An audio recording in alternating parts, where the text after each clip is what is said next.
আমি ডক্টর মোহাম্মদ মাহমুদুল হাসান আজ যে বিষয় নিয়ে আলোচনা করব তা হলো বয়স বাড়ার সাথে সাথে ফোড়া হওয়া। বয়স বাড়ার সাথে সাথে ফোড়া হওয়ার কারণগুলোকে কি, বয়স বাড়ার সাথে সাথে ফোড়া হওয়ার লক্ষণগুলোকে কি, এবং বয়স বাড়ার সাথে সাথে ফোড়া হলে তা প্রতিকারের উপায় কি? শিশু, পুরুষ ও মহিলাদের যাবতীয় রোগের প্রকৃত চিকিৎসা নিতে গুগল প্লে স্টোর থেকে হোমিও হেলথ কেয়ার অ্যাপটি ইনস্টল করে রেজিস্ট্রেশন করুন। বিস্তারিত জানতে besthomeodoctor.com ওয়েবসাইটটি ভিজিট করুন। বয়স বাড়ার সাথে সাথে ফোড়া হওয়ার অনেকগুলো কারণ রয়েছে। ত্বকের পরিবর্তন, বয়স বাড়ার সাথেই ত্বক পাতলা এবং শুষ্ক হয়ে যায়।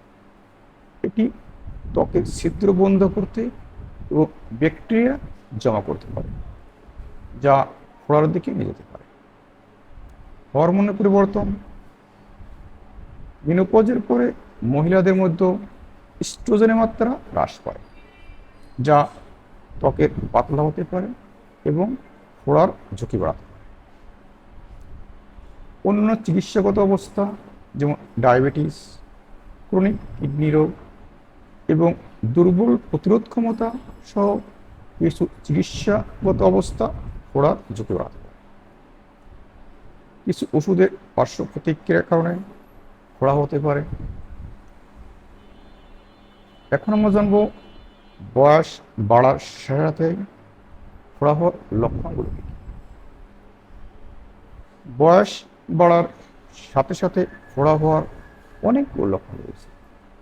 ত্বক লাল লাল ভাব, ফোলা ফোলা ভাব এবং ব্যথাযুক্ত হতে পারে।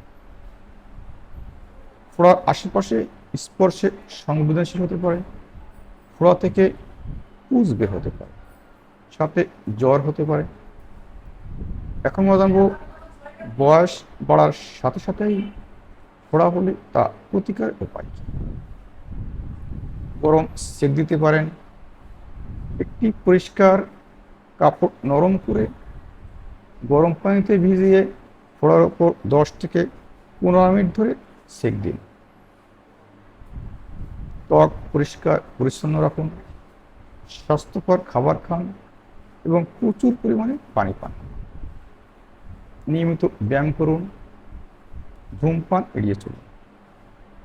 আপনার যদি বারবার ফোড়া হয় বা ফোড়া গুরুতর হয়, তাহলে একজন ডাক্তারের নিকট সম্পন্ন হয়ে সঠিক চিকিৎসা নিলে এর সমস্যা থেকে মুক্তি পাওয়া সম্ভব।